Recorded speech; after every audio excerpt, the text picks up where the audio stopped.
Hey, Tommy, here's a question for you that I've been pondering for the last week and a half. Why do people hate electric cars?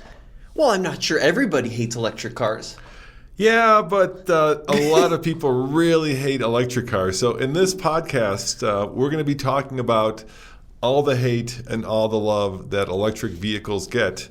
And you might be wondering, well, Roman, that's political. And you always say that at TFL, we don't do cars. We do cars and trucks, not politics, which is absolutely true. So we're going to get the politics out of the way, but I'm more interested in is actually the technology of electric cars. So we're going to go through, I think, Tommy, kind of a checklist of what's good and bad about electric cars, and then maybe we could, at the end, figure out, not from a political standpoint, but from a pure technology standpoint, if electric cars are good or bad or both. Well, I think we're also going to talk about some other stuff in today's podcast, like the future of off-roaders tied into the EV conversation, some of the cool cars we've driven, and some news of the week. All right, that's coming up right now, so let's roll the music and let's start the show, Matt.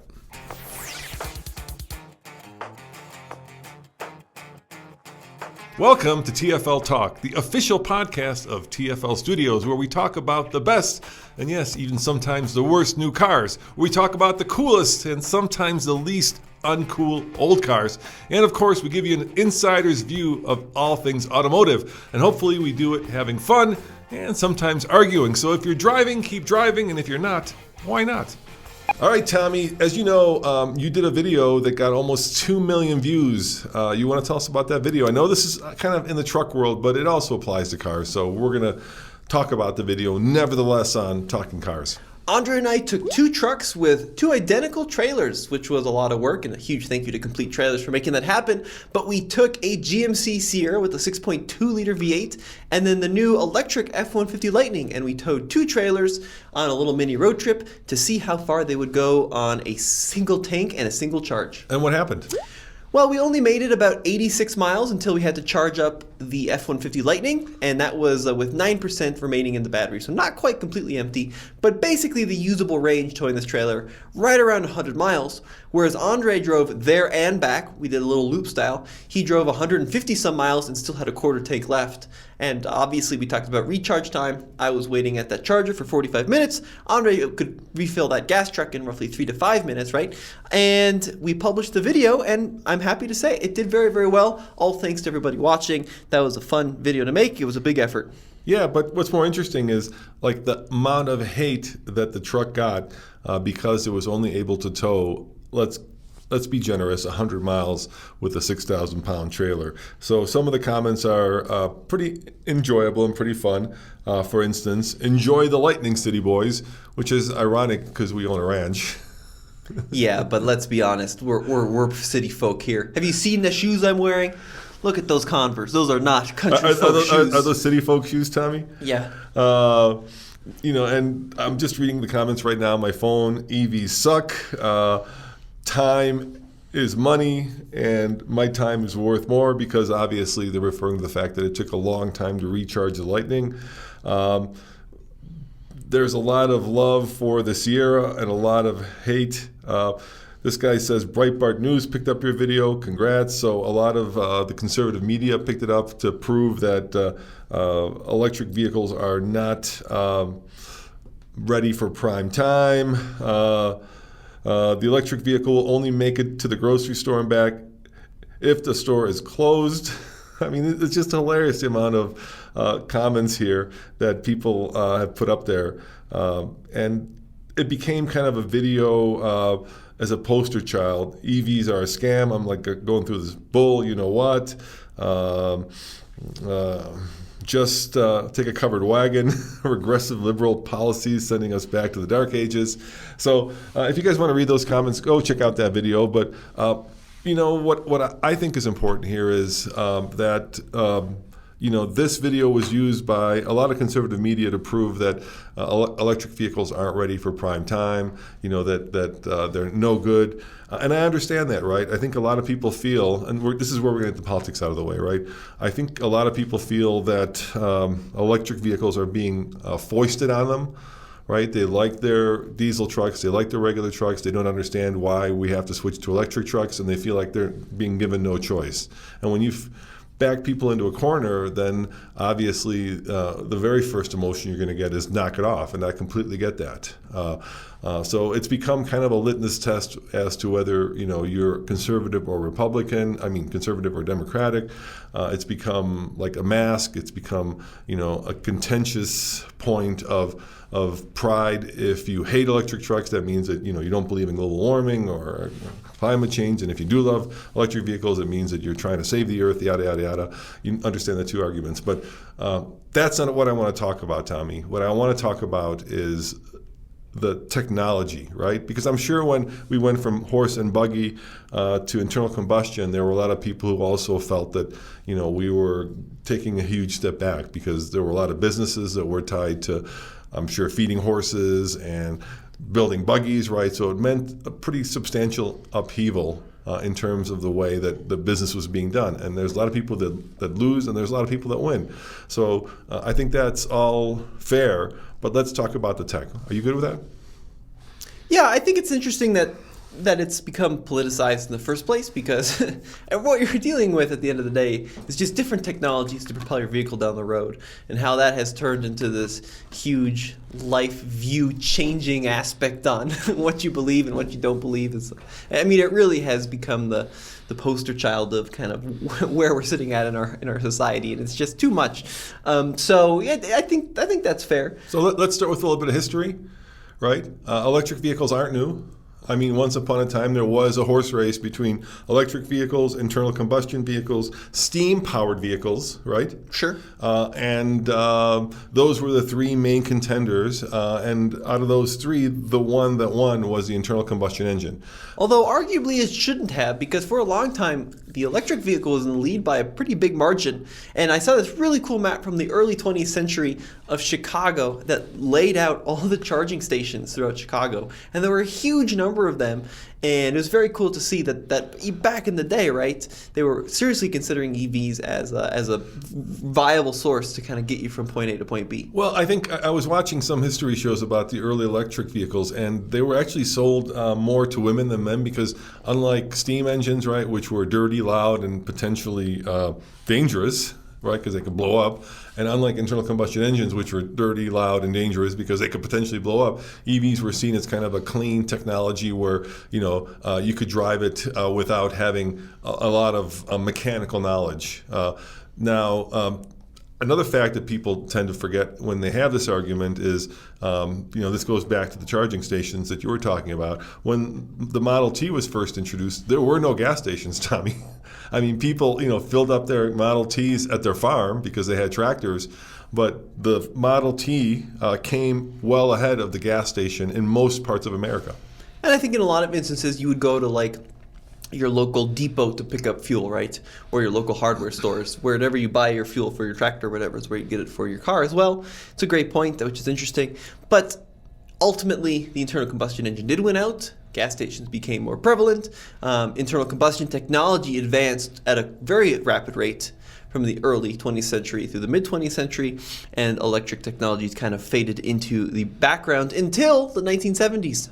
Yeah, and that's when there was a kind of a resurgence of electric vehicles. Of course, there's a bunch of cottage industry companies that came out and built electric vehicles using lead-acid batteries. And just going back in time, I think one of the reasons that the internal combustion engine won out over electrification was the battery tech back in the 1900s was pretty ancient. Yeah, it was pretty poor. Right. I mean, you would not get more than 10 miles of range on an electric vehicle, or 20 miles of range. Right. It was that bad. And just in terms of the physics of it, gasoline has a lot more caloric value than a battery can store. So the math is actually pretty common and pretty out there. And so we have purchased a Lightning. It's got 31 kilowatt hour battery, right? And when you do the math, that's about equivalent to 4 gallons of gas in terms of caloric value. But I have to say, that's a statistic that really bugs me. Right. Because that is one thing that is very important, obviously, right?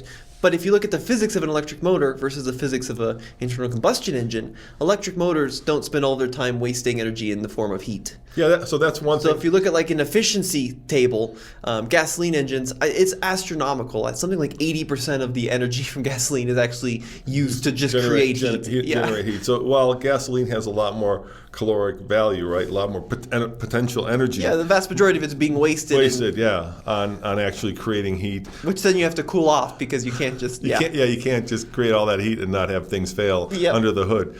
So I think from an efficiency standpoint, the argument and the win in terms of technology has to go to the electric motor, which is when you think about it, pretty amazing that Lightning was able to tow a 6,000-pound trailer.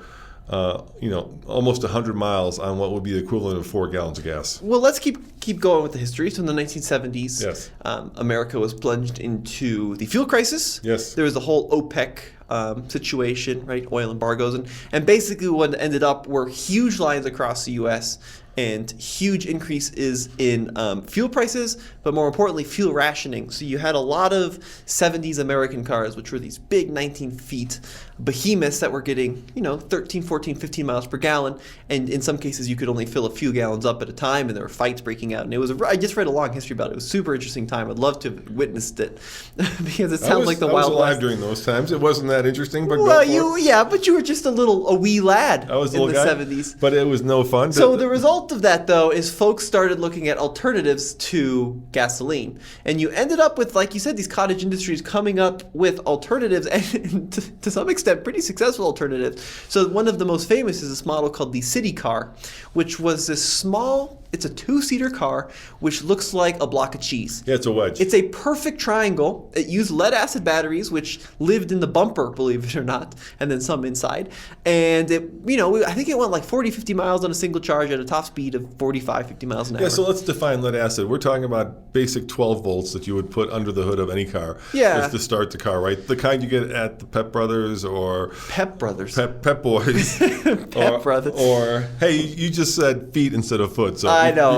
Before you start tearing into I just like Pep Brothers. I think that's like the store brand version of Pep Boys. But no, you're right, exactly. Although a lot of instances they use like 6-volt batteries, more like golf cart batteries, right? That can kind of have deeper charge cycles. But yeah, so there were these little companies called City Car. There was that Denver company. Do you remember? Yeah, and there's a YouTube channel that's actually trying to bring one of those things back to life. Yeah, and then that was more, I think, late 70s, early 80s.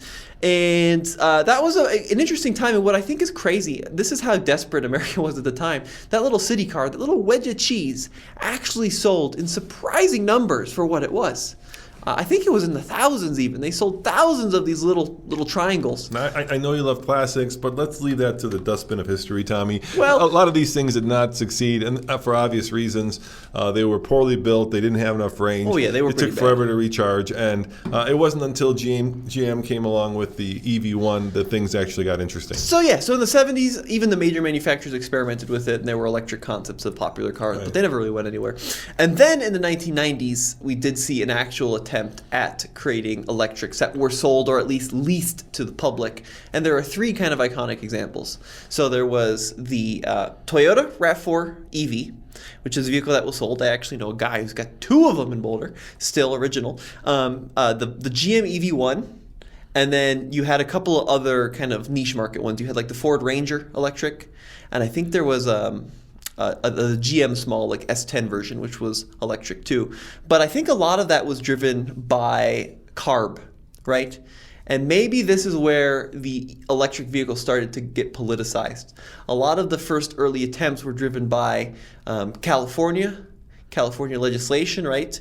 And a push toward more sustainable transportation. Well, also the thing that happened in the 70s was Earth Day happened, right? Well, I think people forget that California was, especially Los Angeles, was unlivable.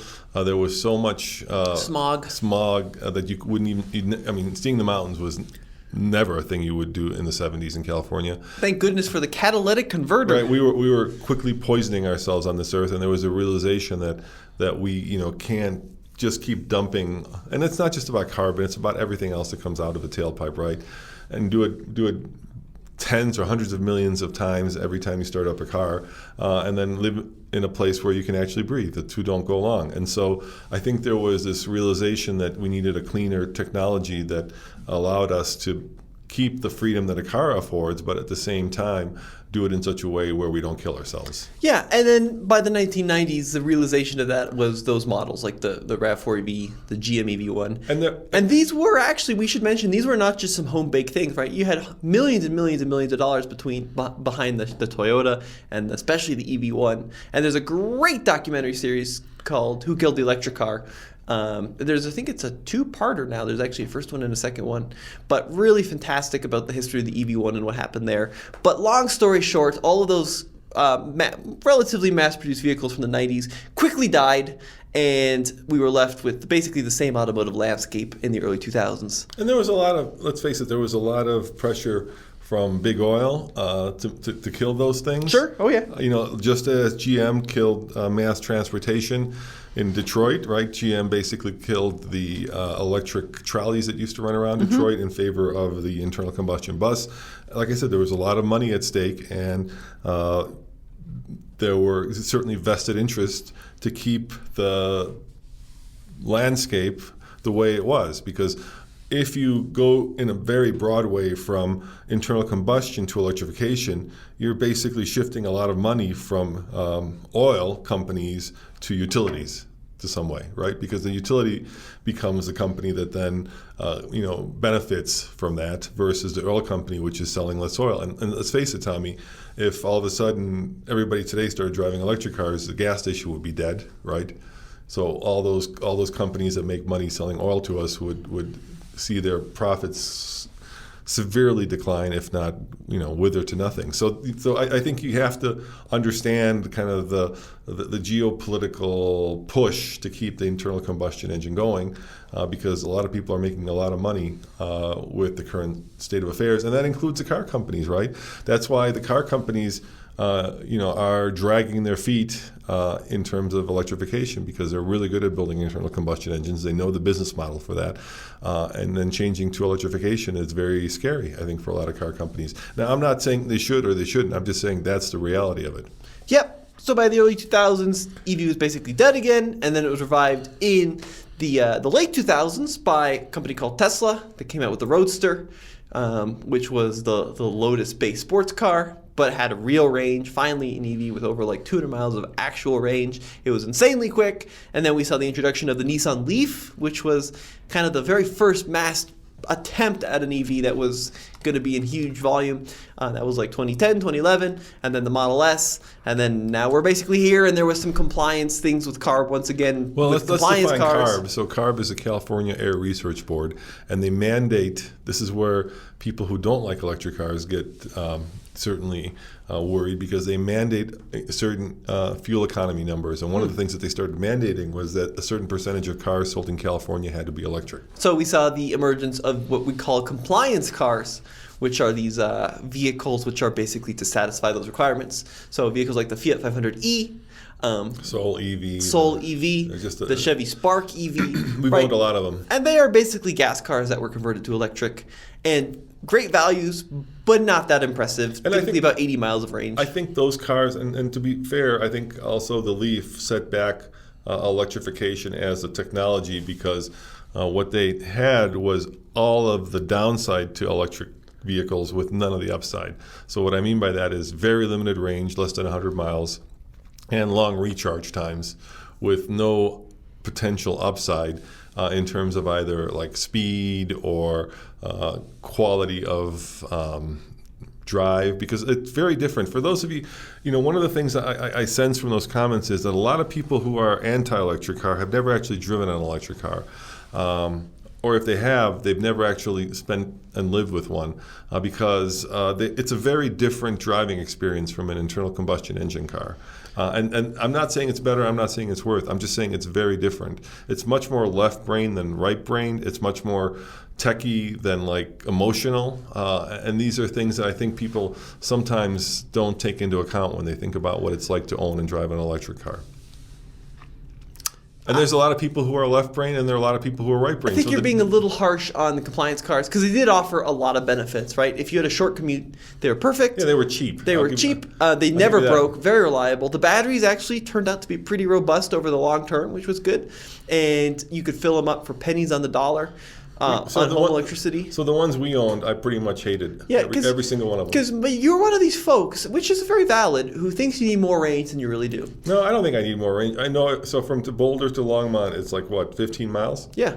So to drive, and like that Sparky V we had, I would drive from here, I would drive up there, I would drive back here, and I'd have like 10 miles of range left. No, the thing would do 75 miles on a charge. I'd have like 10 miles. I drove it. But the thing is, it's a perception because you see. It's not a perception, it's a reality. You see that battery indicator read 25 miles of range and you start getting real worried. Yeah, 25 miles will take you a long way. As you should be, because if you're stranded, on a highway with no power, it's not like you're gonna, get a can of gas and throw it in there and drive it to the next gas station. Look, Tommy, you are calling a tow truck, and you are whatever precarious position that thing left you, and you are stuck in that. Did you ever get stranded? No, I never had to rescue you. No, because I never wanted to drive those cars, and I think a lot of people are like that. You can't come from a technology where you can basically fill it up in 2 minutes on every street corner to one where you have to sit and wait and then get barely enough range to actually make it to the next city and back and call that a win. I'm sorry, I think that and especially the Leaf, because the Leaf had that same problems, just set electric cars back because they didn't put their best foot forward. And it's worse than that, right? Because those were these so-called affordable electric cars, right?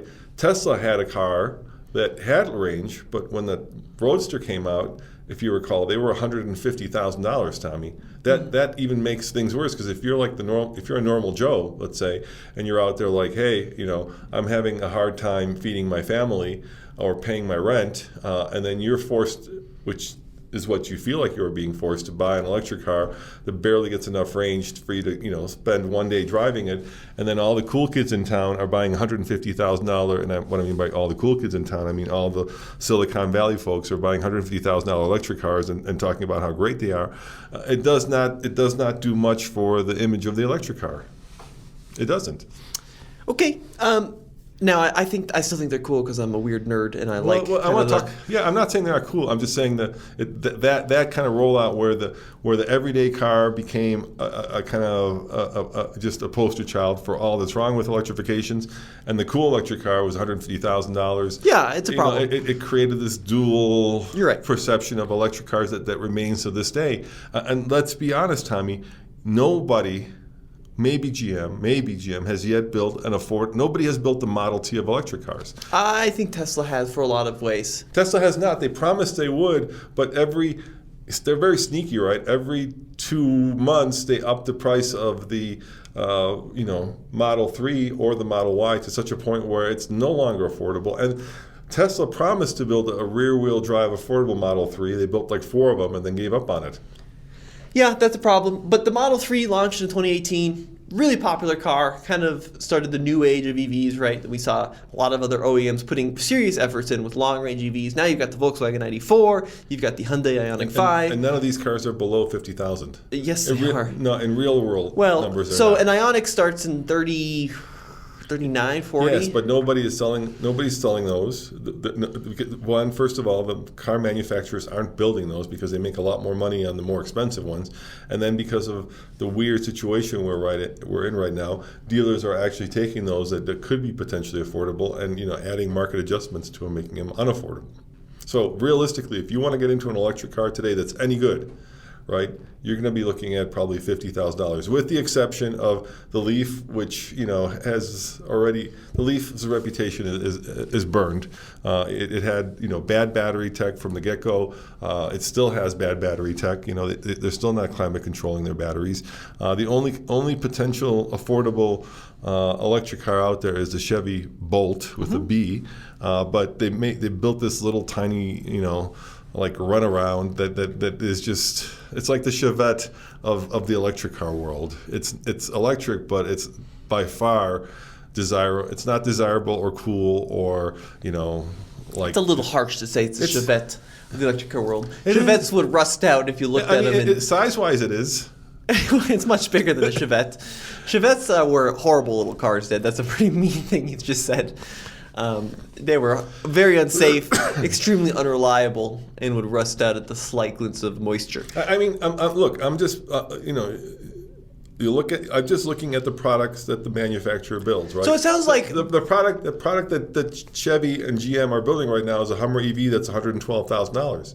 Now, I'm just going to That's be the one that's like, completely frank with you, Dad. Yeah. If you are a new listener, welcome. Yeah. But it sounds like you hate electric cars. You've been very cynical. So let's hear some of your perspective. I'm just trying to put myself in the shoes of people who made all those comments. Okay. And kind of trying to walk a mile in their shoes to see why I feel like these vehicles are not for me. Now, here's the thing, because we're going to split up here. And I know we're going to split up here because we had this argument time and time again. I think electric cars have a place in society. I really do. Now, I completely agree. The new ones are just too expensive. The barrier of entry is very high. But if you can afford a used one, $10,000, $15,000, now, because gas is expensive, it'll be more like 20. But like BMW i3s, fantastic cars. I think all the compliance things, great city commuters. If you could have a car like this where you can commute to and from work, but have a backup gasoline car for your long trips, I think that's a really smart move because you can fill up an electric car in a lot of cases for a couple bucks, under $2, depending on how much you pay for electricity at home. Now, where I know we're going to split up is on the case of the F-150 Lightning, because the folks commenting on that Lightning are looking at the truck as a truck. And I don't think if I were to buy a truck today, I'd buy an electric truck because of what we learned in that video. Now, when your truck is not towing, that Lightning is fantastic. I mean, you can easily get 250, 280 miles of range realistically. It's fantastic. But I think people that are buying trucks, those commenters, are looking at it as a way to tow their trailer. They're looking at it as a tool or as a way to go camping. And I think if you're looking at it like that, it doesn't make any sense to go electric. So, I mean, a truck has to do three things, right? There's three main use case scenarios for a truck. It's a tool, and when it's a tool, then you've got to haul and you got to tow. Yeah. Right? Hauling is, in the testing we've done, isn't really affect electric range, unless you're hauling something that sticks out way above the bed and then you're creating more drag, then it does affect. But weight itself doesn't necessarily affect range. Sure, yeah. The other thing it has to do is it has to be like a vehicle, right? You have to be able to drive and use it to move your family, use it to go get ice cream. And in that use case scenario, an electric Lightning is just about as good as an F-150. Sure.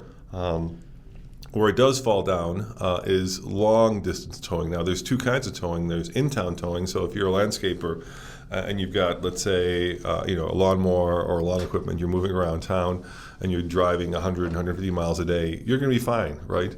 It's when you hook it up to a big brick in the wind, aero, diminishing trailer that you're going to really lose the range. But reading those comments, and I'm going to put on my other hat, I felt like those people were being extremely unfair. I felt like even that City Boys, like somehow like all people do in Texas is tow a 6,000-pound trailer to lunch, to church, to work. Right? This is not all the trucks do, and I think they also completely ignored the upside to the electric vehicle, right? And in Texas, you should, if you do this, you should be doing it at your own peril, because the coolest thing I think there's two really cool things about the F-150 Lightning. For me, one of the coolest thing is it can power your house. Let's put some numbers on it, right? So the average house in America uses 29 kilowatt hours a day, and that includes everything. Air conditioning, oven, heater, whatever it is. And the Lightning has a 131 kilowatt hour battery.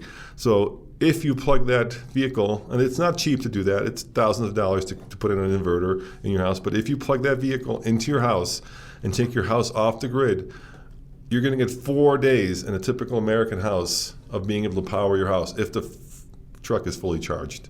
Now, if you wanted to do that with a Tesla Powerwall, a 10 kilowatt hour Powerwall costs $10,000.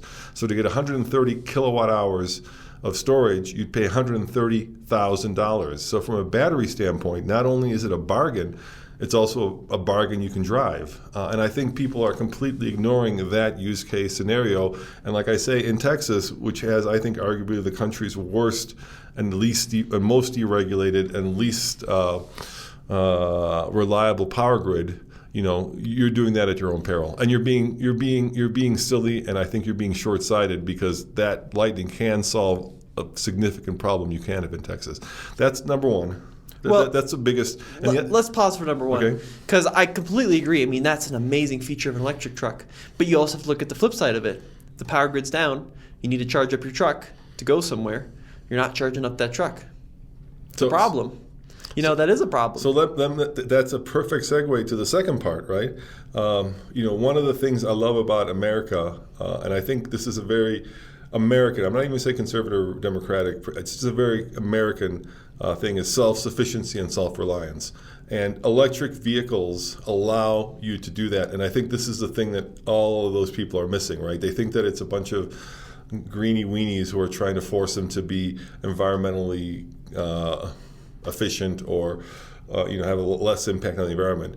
What I love about the truck is that it allows me to be self-sufficient from big oil and big electricity, because what you can do with an electric truck is you can, especially the Lightning, you can't do it with any other vehicle right now, but with that ability to both charge the truck and then to power your home, you can build a system out, which is going to be expensive. I'm not saying it's cheap, but you could build a system out where you can completely take your house off the grid and use the truck and solar panels on your house to live completely off the grid and be completely self-sufficient. And even if you don't want to go to the trouble of doing that, right?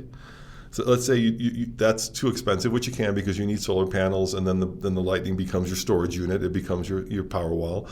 You still have, with any electric car, the ability to use your house as a gas station, which I think is absolutely brilliant, right? You never have to go into a gas station ever again unless you're potentially road tripping. You can go every day, you come home, you plug it in, you charge it up, and you drive it around the next day. And if you've got 300 miles of range, you do that every 3 or 4 days, and you never touch a gas station. And I love that because it makes me much more self-sufficient and keeps me away from having to depend on oil. And the thing that like, let's say if you're a prepper, right, and you're like, well, I don't want to have to depend on oil because, at some point that can be shut off, just as electricity can be shut off, right? You can always generate electricity using wind, solar, water. Oil, right, you have to actually go and drill, which is undoable for a normal human being.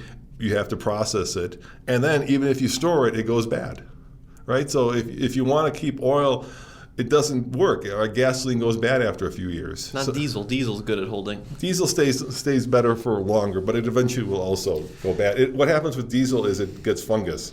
So it does. It's crazy. This is the thing that, I mean, here's my. I got a lot of things to say here. Okay. So you complain that we don't have enough cheap electric cars, and you're going to spend $50,000 for an electric car. Outfitting your house with solar and a transfer switch, that could easily be $50,000. Easily. I mean, just the transfer switch that we got quoted at our house was $10,000, and then the electrician said, "I probably wouldn't do it because your house isn't wired properly." No, that's a pretty big. That's just $10,000 for just the switch. That's not even the solar panel install, which could easily be $40,000-$50,000.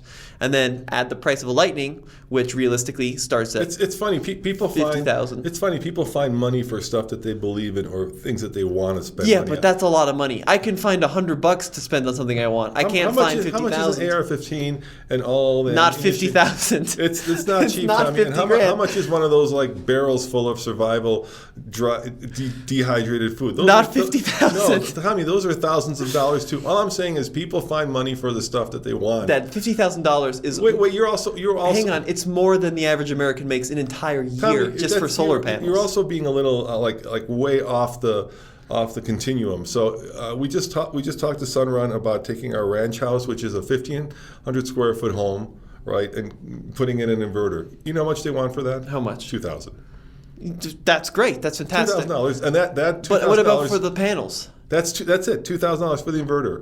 But we need the panels if you want to go off the grid. I'm not saying off the grid. I'm saying $2,000 to plug in that. We bought the charger, which was $1,200 for the Lightning, which lets you charge the Lightning or reverse it, and it's $2,000 for the inverter, which includes installation. So for the cost of basically $3,500, we can use that truck, and we will do this as a way to power the house that we have, a 1,500 square foot home. But you're still on the grid. But I'm saying if you want to, like you were claiming, you want to go off the grid like a prepper, you need to install solar panels. I'm saying that allows me to power the house from the Lightning for 3 days. 4 days. Yeah, and then you have to go back on the grid. Yeah, but most blackouts are rolling. Yeah, but I'm saying Ford the argument you were making earlier, very clearly, is the pro. You can go completely self-sustaining. To put in solar panels, Yes, of course, it's going to be a lot more expensive. But for the cost of $3,000, that's an AR-15. That's Sure. That's a survival bucket. But you're not off the grid. freeze-dried food. You're not off the grid. You're just allowing backup power, which is great. I think that's fantastic. But it still is not off the grid. If you want to go off the grid, you got to spend a lot of money on panels. It's off the grid for. And the other thing a too limited is, amount of time. I mean, the other argument you could make for say you get a cheaper set of solar panels. It's $15,000, $20,000, $25,000. For $20,000, I can buy a lot of diesel. That's a lot of diesel I can buy to propel my vehicle for until a heck of a long you time. can't. Well, I don't think diesel's going anywhere anytime soon. I'm just saying until you can't. That's the way a lot of people think. You could buy a lot of diesel until you can't. Well, why couldn't I? If you can't buy diesel, then the country's going to shut down because there's not going to be any trucking. And that's what preppers do. That's what they're Sure. that's the moment in time they're waiting for. That's why I said until you can't. And people believe that we're heading in that direction right now. Well, if we head in that direction, we got bigger problems than driving around. Right? We're not going to have food to eat. Yes, but once again, now we're going down the prepper route. This is exactly what people are thinking.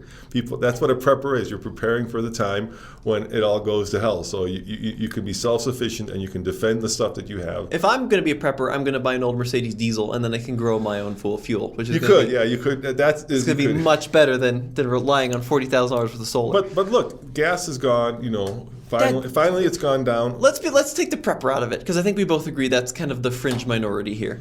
Gas and diesel's But not. no. But I was transitioning. Okay. So let me transition. I'm with you. Yeah, it's not going anywhere anytime soon. So gas is finally gone below $100 a barrel.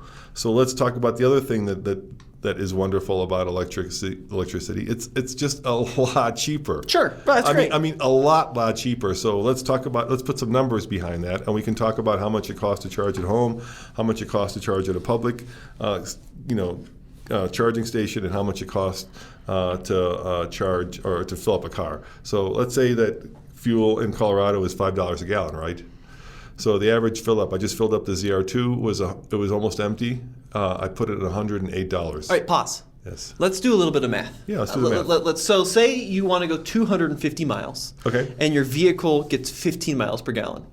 Let's be generous. Hang on. Let's just do 15, because that's pretty good. Do you want to do 20? Yeah. All right. So say your truck gets 20 miles per gallon. I think that's fair. And you go 250 miles. So 250 miles divided by 20 miles per gallon. So you use 12 and a half gallons to go 20 miles, or to go 250 miles. So 12.5.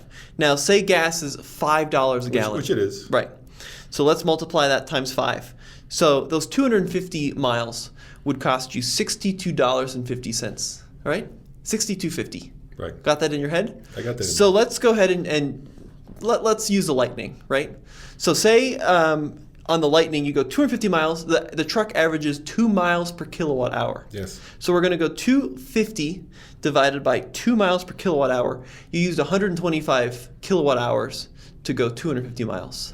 Make sense? And at 43 cents a kilowatt hour. No, that's way too expensive. That's how much you're going to pay at Electrify America if you're not a member. Yeah, so I don't want to confuse people. Let's say you're charging at home. No, let's do all those. Let's just give them. Okay. The Well, let's do best case and worst case. I'm going to do best case first. No, do worst case. I'm going to do best case first. So 125 kilowatt hours, and at home we pay 13 cents per kilowatt hour.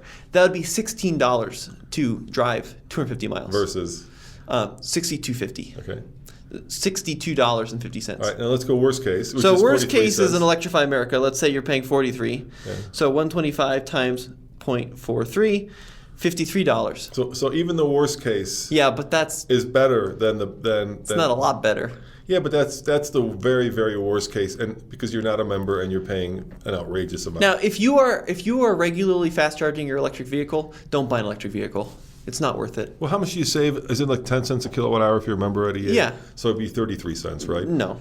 It'd be 125 times 0.31. It'd be about $39. Here's the thing, so though. About half of what you pay. How much is your time worth? I mean, if you're going to Electrify America, you have to do something while you're in Electrify America, because it's going to take go you shopping at Walmart. 45 minutes. Yeah. See, this is the thing. You just broke your own argument. If you are in a position where you do not have a place to charge at home, do not buy an electric car. It makes no sense. You're going to spend so much time waiting in Walmart parking lots. You're just going to hate your driving habits. All right, so the greatest thing about an electric vehicle, like you said, is you can fill it up at home. All right, so Andre and I drove the Lightning from Detroit to Colorado, which was 1,300 miles. And we stopped 11 times to charge. 11. Yeah. And if you had a gas vehicle, you'd probably do it maybe 3 times, let's say, right? Yeah. 1,300 miles, you could do 3 times. Let's say getting 400 miles on a tank full. Now, Andre came to me and he said, I've got this app that I use. I spend 2 hours on a better route planner to plan the route to minimize the amount of time we are going to spend charging, right? Because you don't want to go all the way to 0 and you don't want to charge all the way 100%. There is some strategy involved here. This is what I mean. Electric cars are left-brained. And if you love that, then it actually makes it fun and challenging because it sometimes, just because things are easier doesn't mean that they're better. I think that's another misconception that people have. I remember when I moved to Prague, when I went from communist to capitalist, and we had to go to Germany to buy Diet Coke. You'd be like, oh my God, you had to go to Germany? And you know what? At the end of the day, in that culture, don't think you didn't live. You felt like you had lived the day, because challenging things make life sometimes worth living versus being able to get anything anytime. But that's a whole different conversation. You're not pitching me on that one. Well, you just got to live it, Tommy. It's hard to explain until you live it, right? Yeah, but right? I would rather do anything to not live that life. But that's the thing. I mean, I've been watching the show called Alone, right? Where people go out and just challenge themselves to live completely, alone in bear-infested northern Canada. Why do they do that, right? Because there is, why do people do triathlons? Why do people, put themselves in these very difficult situations? Because you feel like you're living life. Sure, but anyway, that's elective. That's a whole nother thing. So where was I going with this? I already forgot. I have no idea. What were we talking about? I have no idea. Oh yeah. So Andre used this better route planner, and I was like, Andre, this is not how I want a road trip. Right? I don't want to have to drive when a computer program tells me when to drive. I don't want to have to stop when a computer program tells me when to stop. I want to stop when I'm hungry. I want to drive when I'm feeling good. I want to stop when I have to pee. So he got really mad at me, and I don't blame him. But I said, we're just going to wing this. And over 2 days, we stopped 11 times. And you know how many times we stopped out of those 11 because we had to instead of because we wanted to? How many? Once. Oh, me and you road trip very differently. Once. If I had to stop 11 times on a road trip. Well, because you have to pee, you have to get lunch, you have to get dinner. But not 11 times. Well, 2 days. So breakfast, lunch, and dinner, that's, over 2 days, that's 6 stops right there. I don't know about that. I'm not making this up. I'm telling you what happened. I know. I'm not trying to sugarcoat it. I'm not trying to make it, better than it was. It was like, hey, I got to pee. Let's stop. The next Electrify America station is, 5 minutes away or 20 minutes away. I can hold it that long. Let's stop there. And while we pee and go look for some beef jerky, plug the thing in and let it get some more power. That's what we did. And it turned out okay. It wasn't, by the end of it, at the last, there's nothing in I hate to say this because it makes me sound like a city boy, but there's not a lot of places to stop in eastern Colorado. So by the last Walmart, I was pretty burned out on Walmarts. And sticking around in parking lots of Walmarts. But for the most part, it wasn't an unpleasant trip. And it took us 5 hours longer than it would have taken us had we had an internal combustion engine car. And what I would say, Tommy, is yes, time is money, but people sometimes value their time more than the reality of the situation. So the fact that when I say it took us 5 hours longer to drive that 1,300 miles, I could see people like, what the hell? I'm never going to do that. But I'm like, you know what? Sometimes life's in the journey, not in the destination. Live it. Mm-hmm. Not convinced. So what are you doing there? I am doing something very interesting. Okay, what's that? So our editor Grant just drove the Lightning from Colorado to Sacramento. Yes. And that's because we're putting a 4-wheel camper on it. It's a whole thing, and that's part of Alaska. Our Alaska journey. So I've been doing a little bit of math because the cool thing is in Electrify America, he only charged in Electrify America except for once when he charged overnight at a hotel, which was a great thing about EVs. You can charge where you're sleeping. But anyways, I have all of the data here, which I'm just adding up. Mm-hmm. So it was about 1,100 miles, and it cost him $178.29, which is pretty darn cheap to go 1,100 miles. And that's using public charging. So let me go 1,100 divided by 178.29. So that was wrong. Anyways, it was pretty affordable, right? So how much would that cost you? 1,100 miles at let's say $5. Okay, so 1,100 miles. And that's being generous. Say you're getting 20 miles per gallon. Yeah.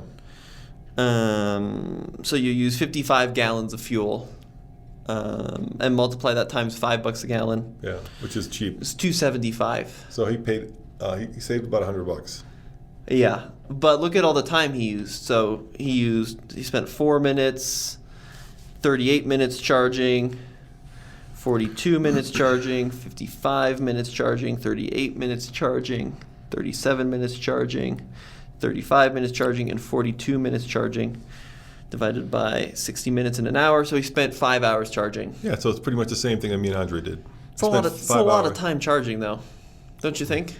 Over just a 1,100-mile road trip? I think people, in America, you can't stand spending 3 minutes more at the Starbucks because the person in front of you can't decide whether they want a macchiato or a Americano, right?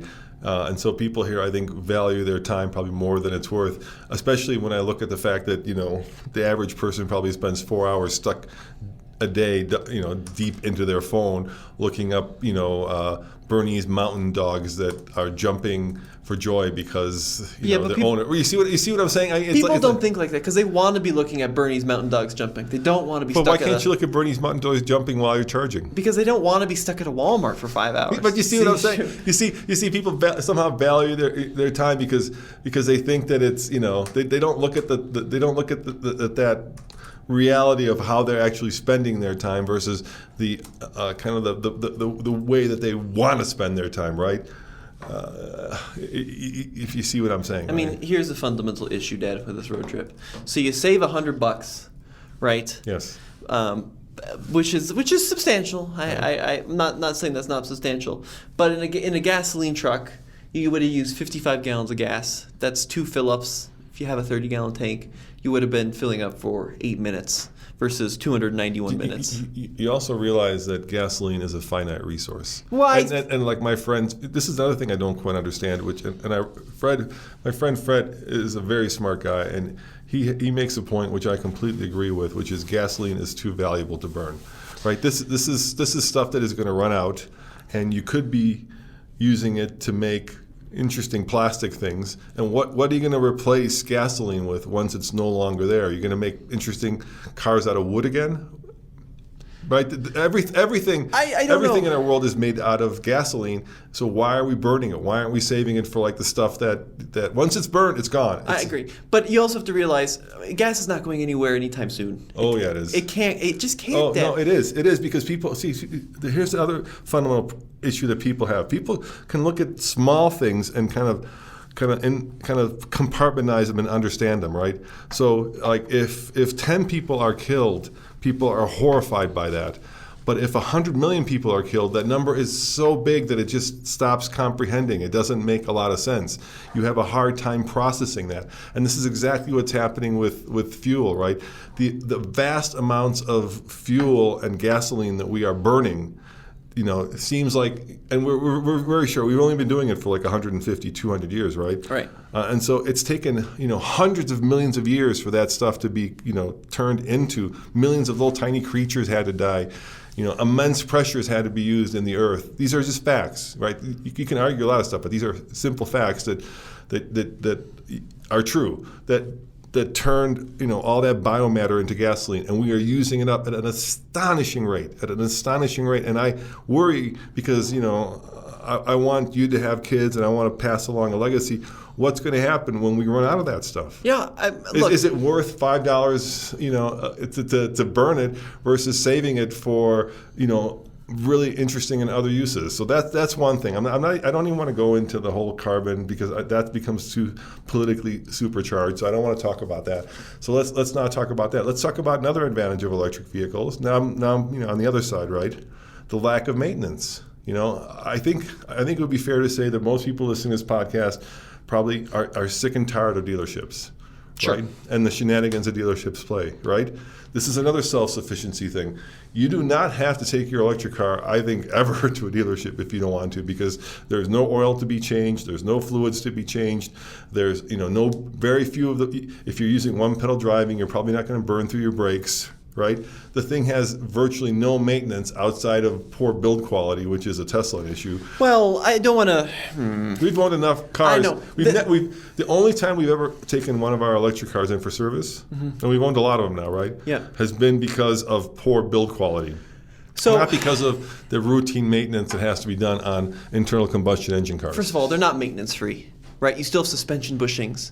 You still have but stuff that, wheel bearings. You still have everyday stuff like oil changes, fluid changes, Sure. stuff that has to be There's done. longer service intervals, but they're not maintenance free. You still have wheel bearings that can fail. You still have CV joints that stuff can crack. doesn't fail till 100,000 miles. Unless you're Tesla and our Model X CV joints were failing at 3,000 miles. Well, once again, poor build quality. But I don't want to make it seem like... And then you got this other question, just to play devil's advocate for a second, right? Batteries have done a pretty good job, unless you're an early Nissan Leaf owner, have done a good job of lasting over time. There's a lot of Teslas with 200,000, 300,000, 400,000 miles, which are still at 90% of their usable battery life cycle. But then the question is, if your battery does fail, if you do run out of capacity in the battery, where does it go? There's not a lot of great battery recycling programs in place. Sure, it can go into solid state energy for businesses like industries, right? So an electric vehicle with 80% of its battery life remaining is pretty useless in an EV. But 80% of a capacity for a factory that wants backup power, that's an option. But in terms of actually recycling the raw materials, there's not a lot of really great processes in place yet. Is it like the gas station issue with the Model T? When the Model Ts came out, there were no gas stations, and eventually people figured out that there was a business to be had by building gas stations. So if there's enough batteries out there, will that create enough incentive for an industry to develop around recycling batteries or using them? Like, the thing about a battery in a car is it only has so much life as a car battery before, because it takes an immense amount of power to actually move a car. But that battery is still good for a power wall, right? Let's say you lose 20% of its capacity or 30% of its capacity, which is what a Nissan Leaf loses. That is perfectly fine for a power wall. You could use that battery and create a power wall out of it and have no issues. And then, of course, there's the question of people are like, well, I don't want to be dependent on the rare earth minerals that you need to create a battery. I don't want it to be on lithium because it's being mined. But you could say the same thing about oil, right? We recently became pretty self-sufficient on oil because we did more drilling. But before then, we were, like you brought up, during the oil crisis, we were completely dependent on OPEC. And when OPEC turned off the taps, it killed our economy. So why can't we have a more diverse way of moving things and moving us around so that we're not beholden to one group of people, be it the oil industry, be it the different cultures and countries that control oil, including Russia right now, right? I mean, don't you want kind of a diverse portfolio of different technologies so that one isn't dominant and can't be shut off? I don't know. These are just things that I'm kind of speaking out loud, right? So here's where I'm at with EVs. Mm-hmm. I was playing a lot of devil's advocate. I love them. I think they're fantastic. Mm-hmm. I would strongly recommend buying them. I know we don't want to go into the whole climate thing, but it's true. Even if your EV is fueled entirely by coal, it is still much better for the planet to burn that coal at the source than in your tank. There's just tons and tons of science. I think that argument needs to be shut down immediately. Well, because when you're burning oil in a car, you're basically just heating up an engine. Right. You're not using it to actually generate power. Even if your electric vehicle is burned entirely by the least efficient coal plant, it is still has a net benefit for the environment versus burning it at the production, the transportation I think source. the point I was trying to make was it's pretty amazing that you could tow 6,000 pounds on the equivalent of 4 gallons of gas. No, that was not impressive because it went 86 miles. So here's the thing, but here's where I'm at. If you are a family with a multiple car situation, sell the car. Just sell the car. You're just wasting gas. It's expensive. You could be filling up at home. Buy an EV. Buy a used EV for $20,000, $25,000. Get yourself a BMW i3. Get yourself even an old compliance car and use that as a city commuter because they're fantastic and they're fun and they're quick and they're quiet and they're better in every way than I think most commuter cars. They're just amazing. Hang on, can I finish? Yeah. But Of course. for those trips with the boat to the lake, long distance, for those camping trips, I would probably keep the gasoline SUV or truck in the garage. That's where I'm at right now. Because that Lightning is an amazing truck. Look, Absolutely love it. But it's $80,000. And it just will not tow the trailer to the places I'd want to tow it if I had a camper. So here's where I'm at, Tommy, with this. I think before you made up your mind because of whatever political bent you have that EVs are not for you, just drive one. It's not going to be enough. Drive one and like try to live with one and actually figure it out for yourself. Don't let the commentator on TV, don't let the podcaster, and that includes us, sway you. Just try it. See if it works for your lifestyle. I completely agree, and that's why I say get rid of the family car. Because it's much easier to convince someone to get rid of their kid's 2008 Camry for a 2014 Focus EV. Hang on, let me finish. It's much easier to convince someone to get rid of the car that they don't rely on to get them across country than the one that's towing their camping trailer. You're making the car buy argument. I don't want to even talk about. But the here's car the thing. Let me talk. That now. Lightning is realistically 60. Let me talk now. 60, 70 grand. Let me tell you what I think. The average American can't spend 60 or 70 grand on a truck. Can I tell you what I think? You're making a car buy argument. I don't give a rat's ass about the car buy. Well, you should, because that's people buying cars. I know, but I don't. That doesn't interest me. Really, one of the things that I think that we have this tension at TFL is some of the videos we do are for enthusiasts, some are for car buyers, but a lot of it is just stuff that I find interesting. And from a very personal standpoint, one of the first things we did was we took the Lightning to Bandamere, which is our local quarter-mile drag strip, and it blew away most cars that it lined up against. And there were 2 Tesla Model S Plaids there that nobody would line up against. And the reason for that was because they are so freaking fast and they make speed so easy and so affordable and so attainable. If you wanted to go as quickly from 0 to 60, in a quarter mile as a Tesla Model S Plaid, now we're looking at a 9.5 second car, that would not cost you $120,000. You would have to buy a dedicated dragster and then convert it into more of a dedicated dragster to get into that 9-second range. You can do it, walking off the Tesla showroom floor, and at the end of the day, you could talk about the sound and the fury and blah blah blah. But I like winners. And if you line up against a Tesla Model S Plaid or a Lightning, you're going to be a loser. So and no, my argument is at the end of the day, the technology that is quicker wins in a drag race. Doesn't matter if I need to tow a trailer. But listen.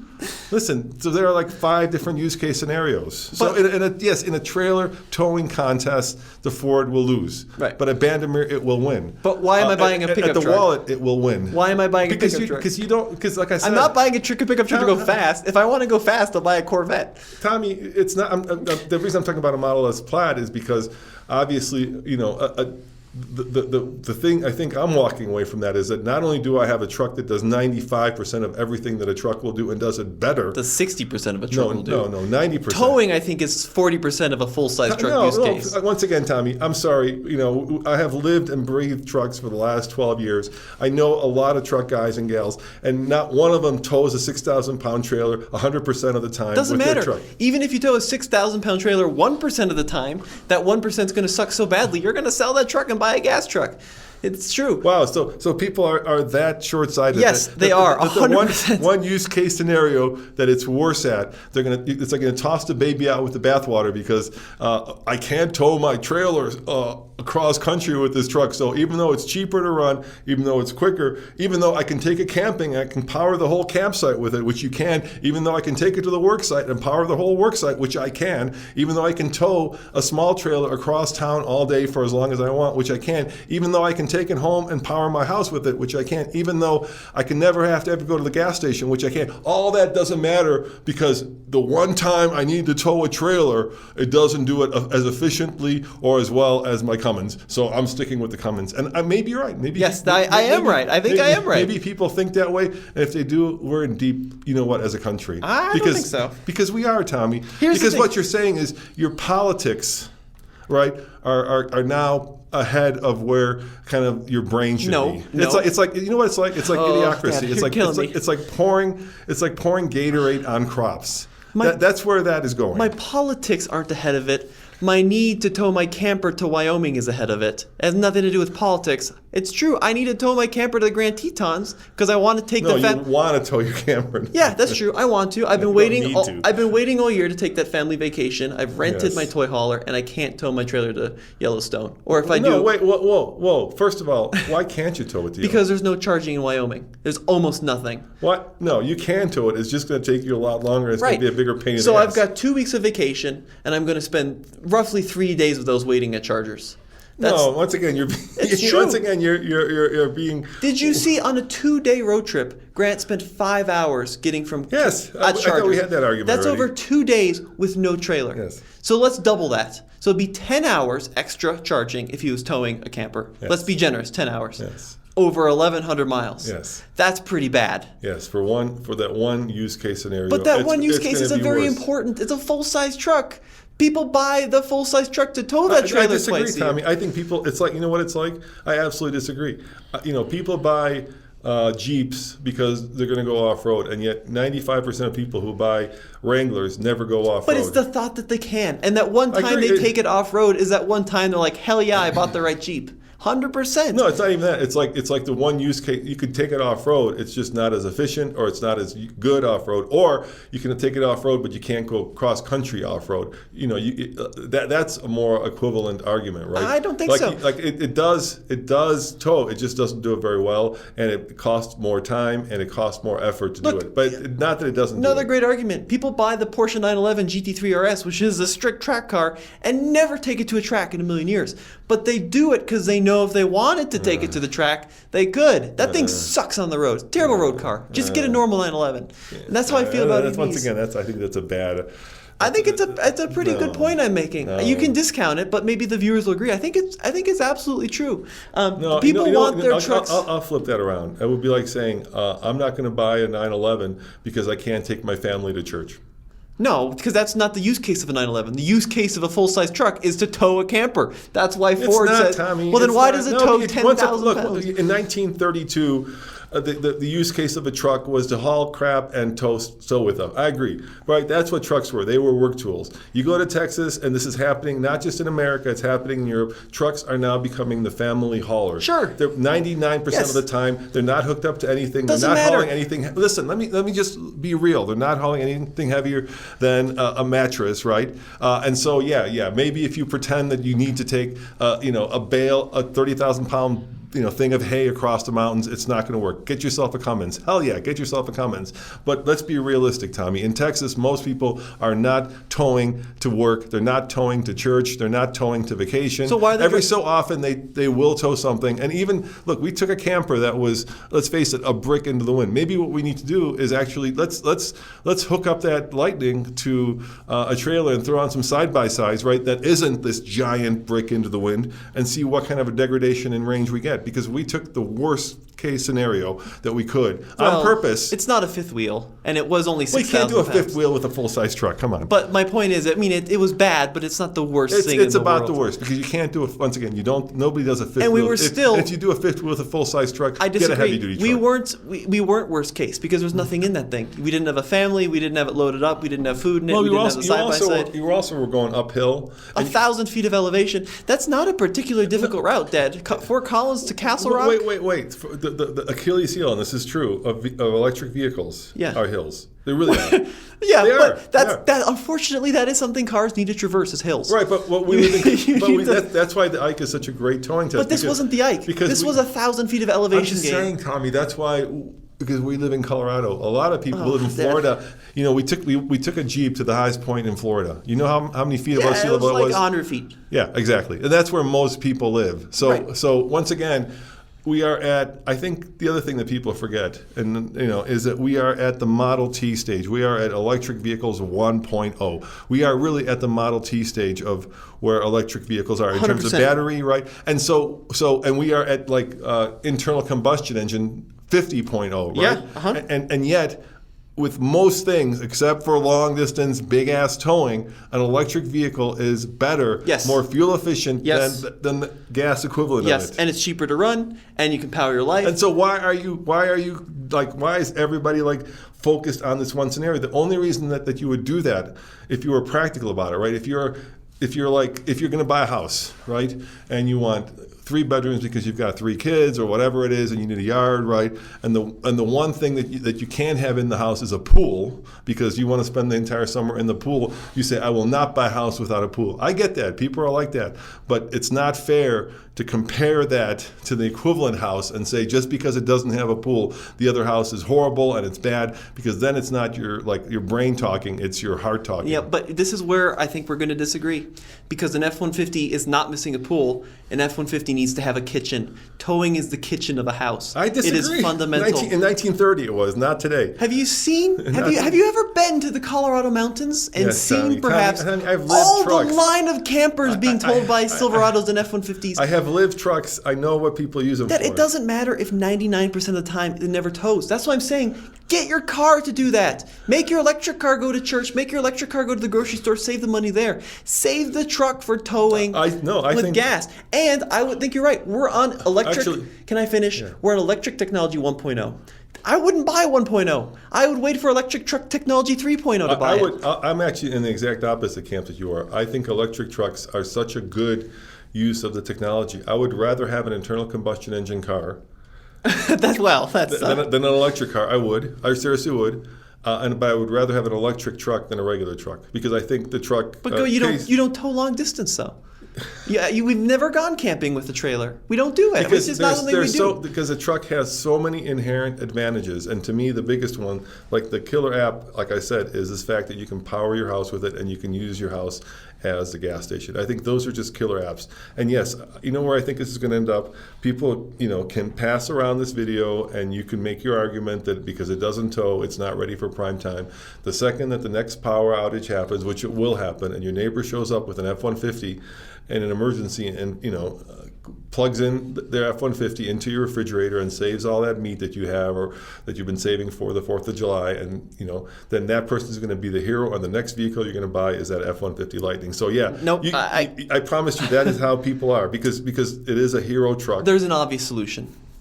You know what we need? We need a plug-in hybrid truck. A truck that will go short distances to the church, to the grocery store, electricity, but will still tow. That's what Ram is apparently working on. But will still tow long distance on gasoline. Right. That's an obvious solution. That's what Ram. Right. No, it's not an obvious. The problem with a hybrid is then you're carrying along 2 powertrains. But I think we've seen this in Germany. So what happened in Germany is companies gave huge incentives for people to buy hybrids to electrify. Right. It's kind of the baby step toward electrification.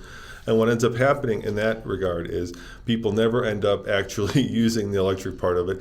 They just drive it around, and then they fill it up with gas, and they drive it around, they fill it up with gas, and this is what happened in Germany. They never actually plug it in, right? People have 4xEs out there that they will never plug in. Sure, well, that's fine. And then it's not but fine let because them make the choice. Then you've got from a use standpoint, you're toting around. It's the worst of both worlds. Sure, because you're not saving any fuel, you're not creating any less maintenance because you still have an internal combustion engine you have to fix, right?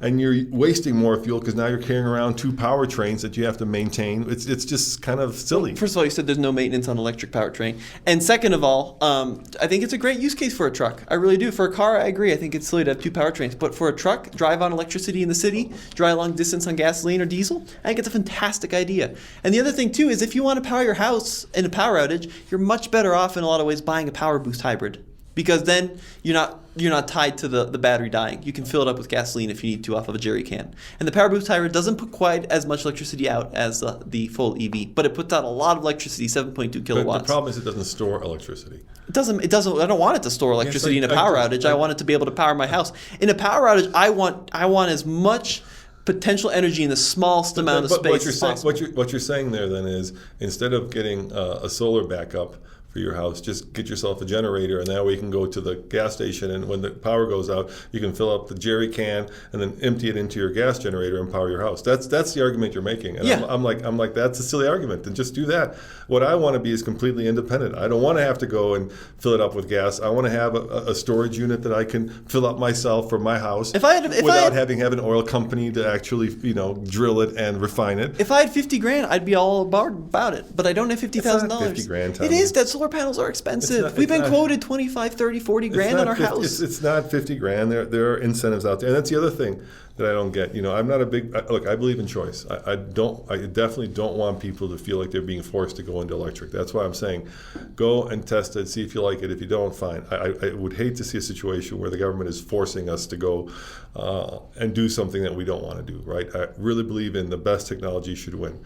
But if the government, on the other hand, is handing out checks for $7,500 for me to switch, then I'll be stupid if I don't try it out, right? If the government's giving out free money, if you're not taking it because of whatever reason, that's just silly. Well, it's not that easy. This is where it really frustrates me too. It's a $7,500 tax credit, but that's only if you make enough money for your tax liability to be $7,500.